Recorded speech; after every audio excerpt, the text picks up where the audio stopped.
শাকিব, তুই তো একেবারে ফাটিয়ে দিয়েছিস।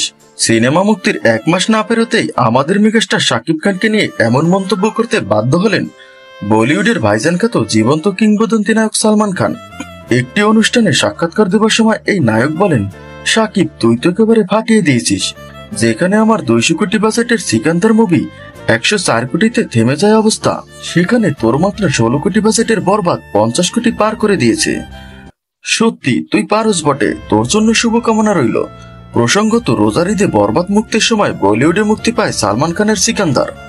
শুরুতেই হইচই ফেলে দেওয়া সিকান্দার কয়েকদিনের মধ্যেই বক্স অফিসে মুখ থুবড়ে পড়ে, কারণ পাইরেসির কারণে মানুষ বাসায় বসেই মোবাইলে সিনেমা দেখতে পারে। বর্তমান সময়ে ইন্ডিয়াতে পাইরেসির পরিমাণ এতটা বেড়েছে যে প্রযোজকরা সিনেমা বানাতে হিমশিম খাচ্ছে।